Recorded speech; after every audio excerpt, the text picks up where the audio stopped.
길르앗에 우거하는 자 중에 디셉 사람 엘리야가 아합에게 말하되 내가 섬기는 이스라엘의 하나님 여호와께서 살아계심을 두고 맹세하노니 내 말이 없으면 수년 동안 비도 이슬도 있지 아니하리라 하니라. 여호와의 말씀이 엘리야에게 임하여 이르시되 너는 여기서 떠나 동쪽으로 가서 요단 앞 그릿 시냇가에 숨고 그 시냇물을 마시라. 내가 까마귀들에게 명령하여 거기서 너를 먹이게 하리라. 그가 여호와의 말씀과 같이 하여 곧 가서 요단 앞 그릿 시냇가에 머물매 까마귀들이 아침에도 떡과 고기를 저녁에도 떡과 고기를 가져왔고 그가 시냇물을 마셨으나 땅에 비가 내리지 아니하므로 얼마 후에 그 시내가 마르니라. 아멘. 제 삶 속에 좀 특별한 의미가 있었던 날들이 몇 날이 있습니다. 그 중에 하루가 2018년도 1월달 제가 아파트로 처음 이사 갔던 날입니다.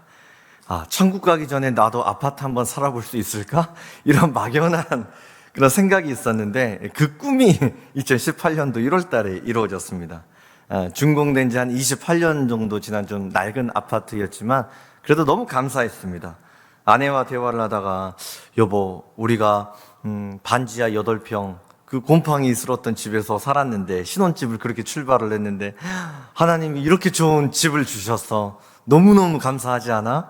지나고 보니까 어렵다고 넘어져 있을 필요도 없었네. 또 뭔가 일이 잘 풀린다고 해서 들떠 있을 필요도 없었구나. 그냥 하나님의 때가 되면 가장 필요한 은혜를 주시는 분이 우리 아버지 하나님이시구나. 이렇게 막 대화를 하고 있었어요. 그런데 그때 이제 초등학교 1학년 입학했던 그 8살 된 제 딸이 그 대화를 듣더니 갑자기 옆에서 아빠, 원래 인생은 그런 거야. 왜 인생이 그런 거야? 제가 물어봤더니 좋은 일이 있지만 시간이 지나면 눈물이 날 때도 있잖아. 슬퍼서 울 때도 있지만 시간이 지나서 또 기쁘게 또 감사할 때도 있잖아. 인생은 그렇게 돌고 도는 거야. 인생은 그런 거야. 8살 아이가 인생사 세용지마를 이야기를 하는데 얼마나 웃음이 나던지요. 그렇게 웃다가도 정말로 우리의 삶이 그렇지 않는가 이런 생각이 들었습니다. 슬픔이 오히려 기쁨이 될 때가 있습니다. 기쁨의 눈물이 때로는 슬픔의 눈물로 바뀌는 때도 있습니다. 전도서 7장 14절을 보면 형통한 날에는 기뻐하고 곤고한 날에는 되돌아 보아라. 이 두 가지를 하나님이 병행하게 하사 사람이 그의 장래 일을 능히 헤아려 알지 못하게 하셨느니라. 곤고한 날에는 하나님을 신뢰하는 믿음이 필요합니다. 형통한 날에는 하나님의 축복을 기억하는 겸손이 필요합니다. 우리 인생의 결론이 어떻게 될지는 하나님만이 아십니다. 우리 삶의 최종 결정권은 하나님 손에 달려 있습니다. 그래서 믿음은 환경이 아니라 내 삶의 인생의 결정권을 쥐고 계시는 그 하나님을 바라보는 것이 믿음입니다. 어떤 형편에 처해 있든지 어떤 문제를 만나든지 하나님 붙잡고 살아가면 안전합니다. 하나님 바라보면 길이 열립니다. 응답됩니다. 열매는 맺힙니다. 그래서 오늘 하나님 말씀 제목이 한계를 뛰어넘는 믿음입니다. 한계를 뛰어넘는 믿음. 성경에서 한계를 뛰어넘는 믿음으로 크게 쓰임받은 사람 중에 한 명이 오늘 본문에 등장하는 엘리야입니다. 갈멜산에서 기도할 때 하늘에서 성령의 불이 떨어집니다. 죽음을 보지 않고 회오리 바람을 타고 천국에 갔던 사람이 엘리야입니다. 위대하게 쓰임받은 성령의 사람입니다. 그러나 이런 엄청난 엘리야도 그가 뛰어넘어야만 했던 두 가지 인생의 한계점이 있었습니다. 첫 번째 인생의 한계는 출신 성분입니다. 출신 성분. 본문 1절을 보면 길르앗에 우거하는 자 중에 디셉 사람 엘리야가 이렇게 소개되어 있습니다. 이 한 구절이 엘리야에 대한 소개의 전부입니다. 엘리야 프로필이 한 줄이라는 겁니다. 제가 너무 간단해서 놀랬거든요. 이 말씀을 듣고 놀라지 않는 여러분 반응에 제가 더 놀랍니다. 구약을 대표하는 선지자 중에 한 사람이 엘리야 아닙니까? 바알과 아세라 선지자를 불로 심판하는 성령의 사역자, 수많은 기적을 펼쳤던 사람이 엘리야입니다. 소개할 것들이 얼마나 많이 있겠습니까? 보통 모세, 이사야, 예레미야를 보면 소명을 받는 과정이 성경에 막 몇 장씩 기록되어 있습니다. 선지자를 소개를 할 때 부모님은 누구신지, 어느 가문인지, 직업은 무엇인지 다 내세울 만한 프로필이 있었습니다. 그런데 엘리야는 소개가 한 줄입니다. 한 줄. 디셉 사람 엘리야, 이게 다입니다. 디셉이 어디인지 정확하지도 않습니다. 시골 어디인가에 붙어 있었던 작은 그런 마을 정도로 추정을 합니다. 엘리야는 시골 출신에다가 특별할 것이 없었던 너무나 평범한 사람이었습니다. 야고보서 5장 17절을 보면 엘리야는 우리와 성정이 같은 사람이로되, 우리와 똑같은 사람이었다는 겁니다. 특별히 집안이 좋거나 학벌이 좋거나 출신 성분이 좋은 것도 아닙니다. 우리가 살아가는 시대는 수저 계급론이 일반화된 세상입니다. 태어날 때부터 금수저가 있습니다. 환경이 좋고 인맥도 탁월합니다. 그런가 하면 흙수저로 태어난 사람도 있습니다. 애를 쓰지만 흙수저의 환경을 금수저로 바꾸는 일은 굉장히 버거운 세상이 되었습니다. 엘리야는 흙수저 중에 흙수저로 태어난 사람입니다. 그런데 엘리야가 흙수저의 한계점을 뛰어넘습니다. 엘리야가 뛰어넘었던 두 번째 한계는 시대적인 한계입니다. 시대적인 한계. 이스라엘은 다윗과 솔로몬으로 연결되면서 제사장 국가로 든든히 세워집니다. 그러나 솔로몬이 죽고 나서 남과 북으로 분열됩니다. 오늘 본문에 등장하는 북이스라엘의 왕 아합은 850명의 바알과 아세라 선지자를 국가적인 차원에서 육성했습니다. 백성들에게 바알을 섬길 것을 강요합니다. 그 결과 하나님의 말씀의 권위가 떨어지고 말씀이 사라지고 음란과 타락과 욕망이 그 시대의 성공의 기준점이 되었습니다. 그런데 이상하게도 바알 우상이 창궐했던 시대에 가장 강력한 국가가 됩니다. 경제적인 풍요로움, 강력한 군사력으로 외국에 알려졌던 유일한 북이스라엘 왕조가 오므리 왕조입니다. 아합의 아버지가 오므리죠. 오므리부터 그 왕권이 계속 연결되어서 오므리 왕조가 탄생되었습니다. 하나님의 말씀은 사라져버리고 영적으로 타락하고 도덕과 윤리가 완전히 무너진 세상 속에서 엘리야는 신앙생활을 이어나갑니다. 우리가 살고 있는 대한민국과 똑같습니다. 지금 우리나라에서 하나님 말씀을 반대해서 동성애 합법화를 주장하고 있습니다. 성의 다양성을 주장합니다. 느낌대로, 기분대로, 경험 따라 각자 소견에 옳은 대로 판단하고 살아갑니다. 하나님의 말씀의 권위가 떨어지고 하나님의 말씀이 사라지는 세상, 이것이 바로 우리가 이 시대를 감당해야 되는 시대적인 한계점입니다. 그런데 엘리야는 이 시대적인 한계도 뛰어넘었습니다. 흙수저 중에 흙수저. 이런 엘리야가 어떻게 인생의 한계와 시대적인 한계점을 뛰어넘을 수 있었습니까? 여기에는 세 가지 믿음의 조건이 있었습니다. 한계를 뛰어넘을 수 있는 첫 번째 믿음은 하나님의 말씀입니다. 같이 선포합시다. 하나님 말씀. 한 번 더 강력하게 하나님 말씀. 본문 1절입니다. 내가 섬기는 이스라엘의 하나님 여호와께서 살아계심을 두고 맹세하노니 내 말이 없으면 수년 동안 비도 이슬도 있지 아니하리라. 여기에서 내 말은 문맥상으로 볼 때 하나님의 말씀입니다. 엘리야는 왕에게 찾아가서 치명적인 가뭄이 닥칠 것을 예언합니다. 그리고 그 가뭄은 오직 하나님의 말씀이 있어야지만 해결될 수 있음을 선포합니다. 그런데 이 말씀은 그 시대의 성공의 기준점, 나라의 근간을 완전히 뒤집어 엎는 정면 도전입니다. 아합은 바알과 아세라 숭배자입니다. 농경 문화에서 바알은 태양과 비를 주관하는 신입니다. 바알이 하늘에서 태양의 빛을 비추고 때를 따라 비를 내려줍니다. 아세라는 땅의 신입니다. 바알이 하늘에서 내려주는 태양과 그 비를 땅에 품으며 곡식을 내고 열매를 만듭니다. 이 바알 우상은 양과 음의 합이 중요합니다. 바알과 아세라가 하나가 되었을 때 생명이 잉태되고 풍요와 번영이 찾아온다고 믿었습니다. 그래서 바알 우상은 언제나 음란합니다. 풍요와 다산의 축복을 위해 몸을 더럽힙니다. 욕심에 이끌려 거룩함을 상실합니다. 우리가 살고 있는 오늘날의 현실이 거룩함이 상실된 세상 아닙니까?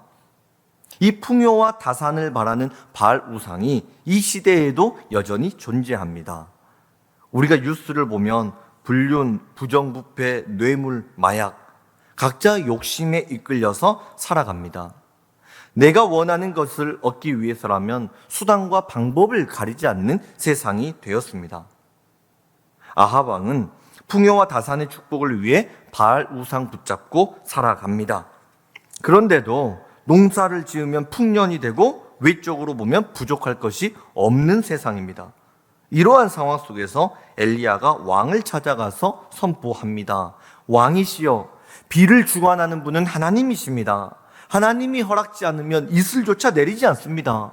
경제적인 풍요로움, 군사의 강력함, 하나님이 지키지 않으면 소용이 없습니다. 눈앞에 있는 부요함 따라가는 것이 아니라 하나님 말씀 붙잡아야 됩니다. 말씀을 붙잡아야지만 살 수가 있습니다. 엘리야는 이 하나님 말씀에 자신의 생명을 걸고 왕을 찾아가서 이야기를 합니다. 우리가 세상 속에서 하나님 말씀에 대한 확신을 갖는 일이 결코 쉬운 일이 아닙니다. 국가부도의 날이라는 영화가 있습니다. 1997년 대한민국 IMF 그 사건을 다룬 영화입니다. 물론 영화이기 때문에 픽션이 있고 과장이 있습니다. 권력이 있는 사람들은 국가가 파산한다는 정보를 미리 알고 적절한 대책을 세웁니다. 그런데 서민들은 모릅니다. 뉴스에서 나오는 소식만 전부인 줄 알고 그것만 믿고 기다리고 있습니다. 그러다가 가진 사람은 더 많이 갖고 없는 사람은 그나마 들고 있었던 돈까지 다 빼앗겨 버립니다. 세상을 움직이는 거대한 힘이 있습니다. 그 엄청난 권력 앞에 우리가 얼마나 미약한 존재입니까? 막강한 권력이 세계 역사를 이끌어가는 것 같습니다. 물질의 부요함이 시대를 이끌어가는 것 같습니다. 그러나 성경은 세상의 성공의 기준점을 뒤집는 하나님의 인도하심의 그 말씀을 선포합니다. 사람이 마음으로 자기의 길을 계획할지라도 그의 걸음을 인도하시는 이는 여호와시니라. 눈으로 보면 세상의 권력이 인류의 역사를 이끌어온 것처럼 보입니다. 그러나 다시 한번 믿음의 눈을 들어 인류의 역사를 살펴보면 하나님의 말씀이 시대의 삶을 이끌어왔음을 알 수 있습니다. 고대 근동세계를 호령했던 이집트, 파라오는 자신의 권력을 유지하기 위해 태어나는 모든 남자아이는 죽이라 명령합니다. 그러나 하나님 말씀을 경외함으로 모세를 살려두었던 시브라와 부하라고 하는 이 두 명의 산파에 의해서 이집트와 이스라엘 나라의 운명이 갈립니다. 이집트는 무너졌고 파라오는 무너졌고 포로였던 이스라엘은 고대 근동세계의 주역이 되었습니다. 세계에 기독교가 전파된 나라를 여러분 살펴보십시오. 여성과 아이들은 특별히 보호해야 된다. 하나님 말씀하셨습니다. 그래서 하나님의 말씀, 복음이 들어가는 나라마다 아이들의 삶이 신장되고 여성들의 인권은 회복되었습니다. 아브라함 링컨처럼 말씀을 붙잡고 살아가는 지도자에 의해서 노예 제도는 해방되었습니다. 결국 하나님의 말씀이 세상을 통치합니다. 하나님의 말씀이 모든 것을 결정합니다. 지금 나를 둘러싸고 있는 어려움이 무엇입니까?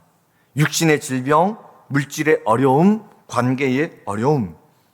이 모든 현실이 거대한 골리앗처럼 보인다 하더라도 결국 우리의 인생은 하나님 손에 달려 있습니다. 우리 자녀들의 미래도, 가정의 내일도, 사업장도 하나님이 통치하십니다. 하나님이 주인이십니다. 말씀이 선포되어지는 곳에 하나님께서 역사하십니다. 엘리야는 이 사실에 대한 확신이 있었던 사람입니다. 그리고 이 사실을 믿고 하나님의 말씀을 선포하자 실제로 3년 6개월 동안 가뭄이 시작됩니다. 물질의 풍요로움, 군사의 강력함이 나라를 지키지 못했습니다. 가정이 메말라가고 백성들의 삶이 피폐해지고 나라는 말라갑니다. 이 시대의 위기는 하나님의 말씀이 사라져버린 영적인 가뭄입니다. 하나님의 말씀이 우리 마음에서 사라져버리면 우리의 신앙이 건조해집니다. 매우 날카로워집니다. 마음의 여유가 없습니다. 그러나 하나님의 말씀이 선포되면 살아납니다. 빛이 있으라 하시니 빛이 있었고, 말씀이 선포되면 어둠이 떠나갑니다. 낙심이 떠나갑니다. 희망이 찾아옵니다. 위기가 찾아왔다면 다시 한번 거룩한 하나님의 말씀이 선포되어야 할 때입니다. 자녀들의 삶 가운데 말씀이 선포되면 광명의 빛이 찾아옵니다. 말씀이 회복되면 가정은 살아납니다. 하나님 말씀이 들려지는 곳마다 공동체는 살아나고 교회는 부흥합니다. 혼탁한 세상 속에서 우리가 붙잡아야 될 한 가지가 있다면 그것은 하나님의 말씀입니다. 길이 막혔다면 하나님의 말씀을 회복해야 할 때입니다. 염려가 있다면 다시 한번 하나님의 말씀을 꽉 붙잡아야 할 때입니다. 불안하다면 하나님 말씀의 능력을 회복해야 할 때입니다. 오직 하나님 말씀만이 우리를 살리고 회복시키는 성령의 능력입니다.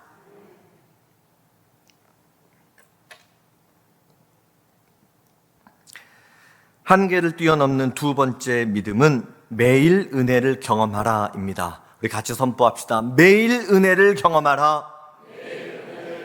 한 번 더, 매일 은혜를 경험하라. 본문 3절입니다. 너는 여기서 떠나 동쪽으로 가서 요단 앞 그릿 시냇가에 숨고. 여기서 떠나에서 여기는 아합 왕이 살고 있는 사마리아 궁전입니다. 사마리아를 떠나서 요단 동쪽 그릿 시냇가로 가라 하나님 말씀하십니다. 요단 동편은 이스라엘 백성들에게 굉장한 특별한 의미가 있는 장소입니다. 출애굽 시절 하나님이 만나와 메추라기로 그들을 먹이셨던 땅이 바로 요단 동편 광야입니다. 하나님이 이제는 엘리야를 요단 동편 광야에서 먹이시겠다 말씀하십니다. 만나는 매일 새벽마다 이 땅에 내렸습니다. 하나님이 은혜를 베풀어 주시는 방법이 이렇습니다. 오늘 하나님이 주시는 은혜를 가지고 오늘을 살아가는 것입니다. 하나님은 여섯째 날을 제외하고는 만나는 쌓아두면 안 된다 말씀하십니다.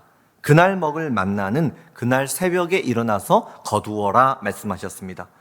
그런데 새벽마다 일어나서 만나를 쌓는 일들이, 거두는 일들이 귀찮았습니다. 힘들잖아요. 그래서 만나를 쌓아두기 시작합니다.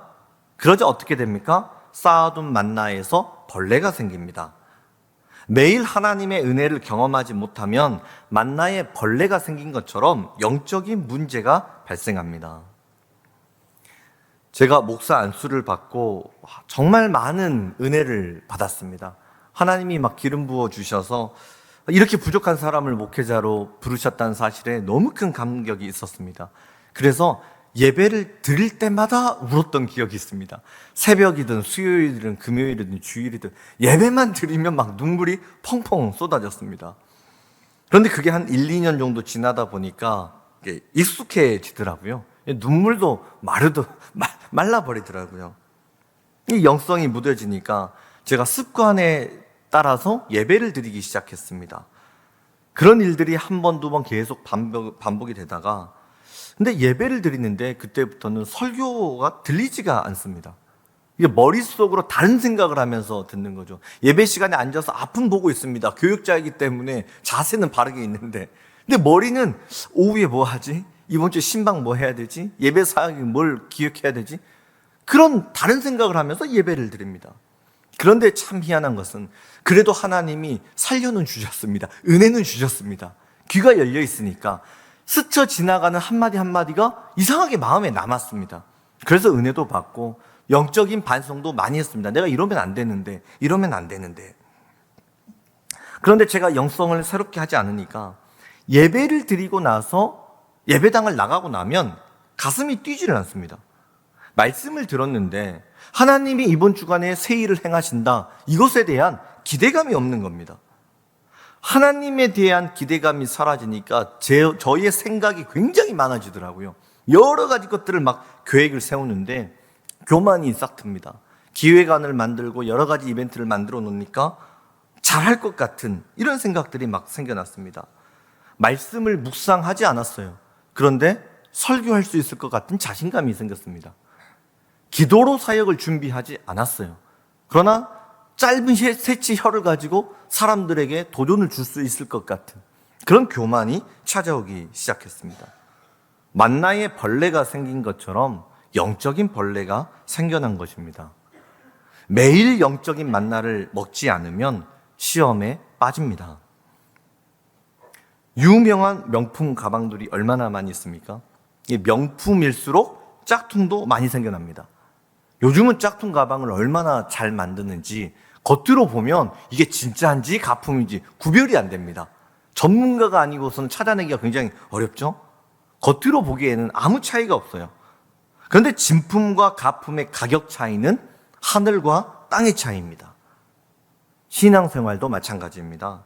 겉으로 보기에는 다 똑같아 보입니다. 그러나 말씀과 기도의 능력을 받는 사람과 받지 못한 사람은 하늘과 땅의 차이입니다.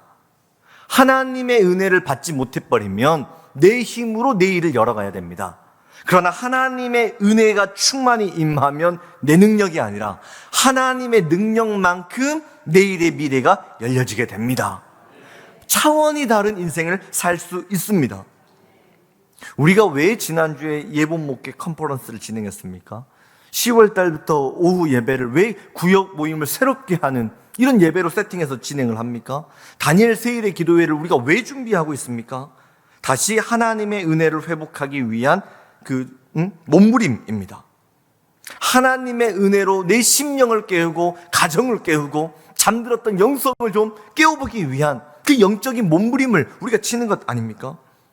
하나님이 기름 부어주시면 살아납니다. 하나님의 은혜가 임하게 되면 하나님이 열어주신 세상이 펼쳐집니다. 신앙생활은 내가 무엇을 이루는 것이 아니라 하나님이 채워주시는 은혜를 경험하는 축복입니다. 이 은혜가 얼마나 신난지 모릅니다. 하나님이 채워주신다. 하나님이 기름 부어주신다. 하나님이 열매를 맺게 해주신다. 우리는 이 사실을 믿기 때문에 사역을 하기 전에 예배드리기 전에 기도로 준비합니다. 하나님 성가대회, 찬양대회, 방송회, 안내회, 주차회, 교사 사역 위에 주여 성령으로 기름 부어 주시옵소서. 하나님의 은혜를 갈망합니다. 하나님 도와주셔야 됩니다. 하나님 붙들어 주셔야 됩니다. 하나님이 아니고서는 살아갈 방법이 없습니다.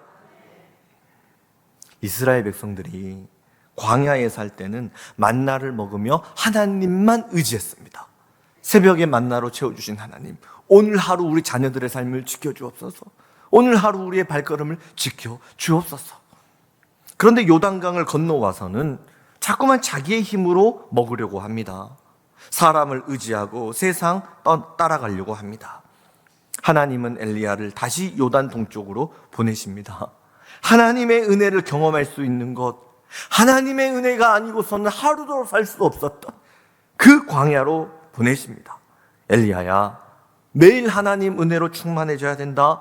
사마리아를 떠나서 요단 동쪽으로 가라. 내가 거기에서 너를 먹이리라. 인생의 자리가 무겁고 버겁게 느껴집니까? 그렇다면 내 힘과 능력 붙잡고 있었던 그 자리를 떠나서 하나님의 은혜가 있는 요단 동쪽 광야로 나가야 할 때입니다. 하나님 은혜 가운데 수고롭고 무거웠던 모든 인생의 짐이 벗겨집니다.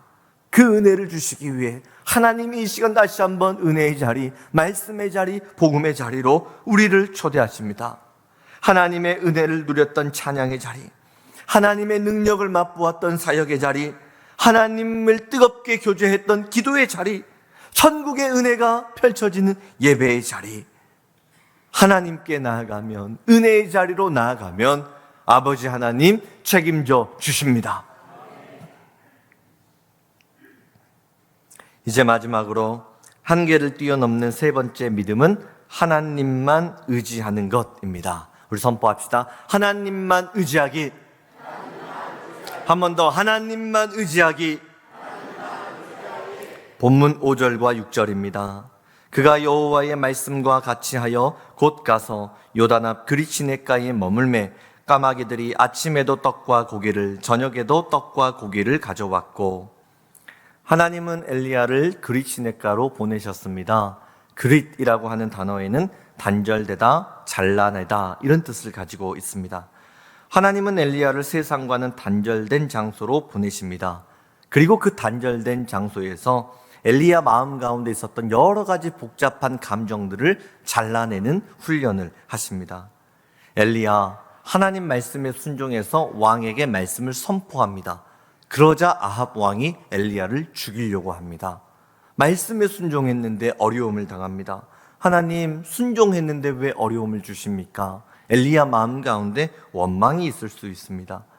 또한 이곳에 숨어 살고 있는데 혹시나 다른 사람이 내 정체를 발견한 거 아닌가? 이거를 알고 신고를 해버리면 나는 어떻게 되지? 두려움이 있습니다. 염려가 있습니다. 나를 도와줄 수 있는 사람도 아무도 없습니다. 하나님이 모든 도움의 손길도 다 끊어버렸습니다.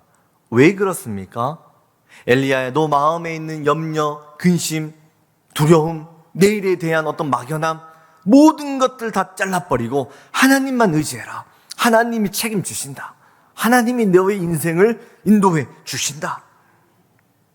엘리야가 그 하나님을 바라봤을 때 바로 그때 불가능을 가능으로 바꿔주시는 하나님의 엄청난 기적이 펼쳐집니다. 까마귀가 떡과 고기를 물어다 줍니다. 구약에서 까마귀는 부정한 짐승입니다. 게다가 까마귀의 식성은 개걸스럽기로 유명합니다. 먹을 것을 보면 참지 못하는 짐승이 까마귀입니다. 그런데 그 부정한 동물이 이 동물적인 본능을 이기고 떡과 고기를 물어다 줍니다. 부정한 짐승도 하나님이 쓰고자 하시면 선한 도구가 됩니다. 하나님에게는 모든 것이 가능합니다. 불가능을 가능으로 바꾸시는 분이 하나님이십니다. 까마귀가 떡과 고기를 물어다 준다? 너무도 신비로운 말씀이지만 저는 이와 비슷한 하나님 은혜를 경험한 적이 있습니다. 첫 번째 교육 전도사 사역을 서울 노원구에 위치한 두란노 교회 작은 삼각교회에서 사역을 감당했습니다. 저는 지금도 첫 열매는 하나님의 것이다, 이 사실을 믿습니다. 그 당시 사례비가 50만 원이었는데 그래서 그 50만 원 전부 다 봉헌해버렸습니다. 아무런 대책도 없이 전부 다 봉헌하고 나서 고생을 엄청나게 했습니다. 돈이 하나도 없어요. 영원이에요, 영원. 밥을 못 먹죠. 그러니까 배가 고프니까 괜히 서러운 감정이 그냥 생기더라고요. 또 배가 고프니까 왜 그렇게 고기가 먹고 싶죠? 삼겹살, 돼지갈비, 막 치킨, 눈만 감으면 막 그런 고기들이 막 떠다녀가지고 너무 배가 고파요. 그래서 학교 가면 주기철 기도탑, 기도처가 있습니다. 기도처에 가가지고 하나님 힘들어요. 배가 너무너무 고파요. 치킨도 먹고 싶고 통닭도 먹고 싶고 고기도 먹고 싶고 하나님 좀 주시면 안 됩니까? 주시면 안 됩니까? 힘들어요. 28살의 젊은 전도사가 누가 들을까 봐 속으로만 하나님 먹을 것 좀 주세요. 도와주세요. 근데 누가 50만 원 봉헌하라고 강요한 사람이 없어요. 11조하고 감사헌금하고 식비 빼놓으면 되잖아요. 그렇게 살면 됩니다. 하면 됩니다. 근데 저 혼자 오버해서 드린 거예요. 헌금도 저 혼자 드리고 원망도 저 혼자 하고 있는 겁니다. 얼마나 어리석은 사람이에요. 근데 한 일주일 정도 지났을까요? 교회학교 선생님하고 또 우리 청년들이 전도사님 공부하는 학교 구경하고 싶다고 놀러를 왔어요. 그래서 제가 학교를 딱 구경을 시켜줬는데 시간이 보니까 딱 점심 먹을 시간이 딱 됐습니다. 청년들이 목사님 뭐 드시고 싶은 거 없어요? 물어보는데 제가 속으로 고기요 하는데 제 입으로 말하기는 싫어요. 저는 교역자이기 때문에 속으로 말하는 고기 이렇지만 저는 다 잘 먹습니다. 가리는 거 없습니다. 그러니까 청년들 그럼 저희가 알아서 결정합니다. 장신대 밑에 내려가는데 돼지 갈비집이 있었어요.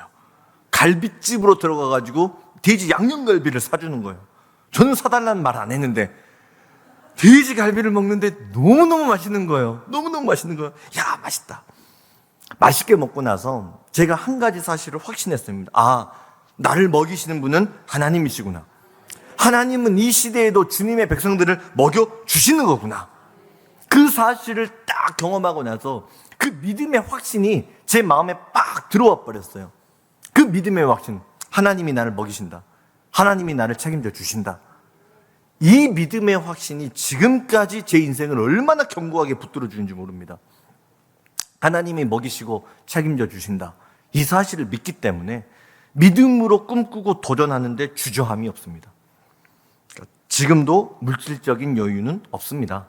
그런데 물질 때문에 앞길이 막혔던 적도 없습니다. 돈은 없습니다. 그런데 돈이 없어서 제가 하고 싶었던 일을 못했던 적도 없습니다.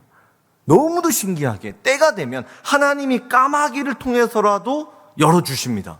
길을 열어주십니다. 채워주십니다. 그때가 되면 통장에 돈이 들어와 있습니다. 너무너무 신기하죠. 여기까지 그렇게 걸어왔고 앞으로도 저는 천국 갈 때까지 이 하나님의 은혜를 누리며 살아갈 것입니다. 근데 왜 그럴까? 왜 하나님이 나에게 이런 은혜를 주시지? 이건 제 믿음의 고백입니다. 아마도 제가 첫 열매로 드렸던 50만 원을 하나님이 받으셨다는 생각이 듭니다. 그 작은 액수지만 그 봉헌을 드릴 때 제 마음에 이런 결단이 있었습니다. 하나님, 저 이거 헌금하고 나서 장신대까지 걸어갈 거예요. 3시간, 4시간. 하나님, 밤새도록 걸어갈 거예요. 걸어가면서 저 하나님 찬양하고 싶어요. 하나님과 찬양하고 걸어가는 3시간, 4시간이 하나님 저에게는 더 기쁜 시간입니다. 저 내일 아침부터 당장 먹을 거 없어요. 밥 굶어야 돼요. 그래도 만나로 이스라엘 먹이셨다고 하셨잖아요. 하나님이 제 삶을 어떻게 채워주실지 주님, 저는 기대가 됩니다. 하나님만 계시면 됩니다. 정말로 예수님만 계시면 하나님 저 살아갈 수 있을 것 같습니다. 그 마음으로 드렸던 봉헌이었습니다. 그런데 하나님이 그 너무나 작은 액수, 너무나 작은 마음을 하나님이 받으시고 그 헌신과는 비교할 수 없는 엄청난 은혜를 부어주고 계십니다. 하나님의 자녀가 되면 전혀 기대하지 않았던 곳에서 하나님의 은혜를 경험할 때가 있습니다. 여러분의 삶 속에도 이러한 하나님의 채우심의 은혜가 있지 않습니까? 내 힘으로 도저히 해결할 수 없었던 아픔이었는데 하나님 은혜 가운데 풀려진 순간들이 있을 것입니다. 내 힘으로 도저히 방법이 없어서 하나님 도와주세요. 눈물로 기도했던 시간들. 그런데 어느덧 지나고 보니 신실하신 하나님께서 그 눈물의 기도를 들어주시고 응답해 주셨던 은혜가 있습니다. 우리를 먹이시는 분 하나님이십니다. 필요를 채우시는 분도 하나님이십니다. 하나님이 책임져 주십니다. 신방을 하고 또 성도들의 삶의 자리에 함께 들어가 보면 참 어려운 세상 속에서 우리 성도들 하루하루 땀 흘리며 힘들게 살아가고 있구나, 이 모습을 봅니다. 기도 제목을 듣고 사연을 들으면 마음이 무너질 때가 있습니다. 요즘 같은 세상 속에서 어렵지 않는 사람이 누가 있습니까? 기도 제목이 없는 가정이 누가 있단 말입니까? 어떻게든지 해결해 보려고 새벽부터 밤이 늦도록 땀을 흘리고 일하고 자녀들 공부시키고 바쁘게 살아가다 보니까 어떨 때는 예배도 흔들리고 믿음도 흔들려서 목사님 어떡해요? 믿음도 없고 신앙도 없고 가진 것도 없는데 목사님 어떡해요? 목사님 기도해 주세요. 기도해 주세요. 우리는 인생의 수고롭고 무거운 짐을 해결할 방법이 없습니다. 길이 보이지 않습니다. 그래서 우리 예수님 말씀하십니다. 수고하고 무거운 짐진 자들아 다 내게로 오라. 내가 너희를 쉬게 하리라. 예수님 안에서 인생의 수고롭고 무거운 짐은 벗겨집니다. 예수님께 나아가면 우리 하나님 책임져 주십니다. 하나님은 엘리야에게 사마리아 궁궐을 떠나서 요단 동편 그릿 시냇가로 가라 말씀하십니다. 하나님이 만나로 주의 백성을 먹이셨던 그곳으로 나를 먹이시고 입히시는 분은 하나님이심을 기억할 수 있는 은혜의 자리로, 하나님이 아니고서는 결코 하루도 살아갈 수 없었던 믿음의 자리, 복음의 자리로 가라는 것입니다. 하나님이 이 시간 우리를 영적인 그릿 시냇가로 부르십니다. 내가 붙잡고 있었던 헛된 욕심들 잘라버리고 오직 은혜를 구해야지만 살 수 있는 하나님이 계시는 믿음의 자리로 우리를 부르십니다. 다시 기도의 자리로, 다시 말씀의 자리로, 다시 예배의 자리로, 사역의 자리로, 내가 은혜의 자리로 나아가면 내가 그곳에서 너희를 먹이리라. 하나님 말씀대로 살면 안 될 것 같습니다. 하나님 말씀대로 살면 손해 볼 것 같습니다. 그러나 하나님 말씀 붙잡고 살아가야지만 우리가 진정으로 살아갈 수 있습니다. 이 세상에 있는 그 무엇이 변치 않고 나를 지켜줄 수 있단 말입니까?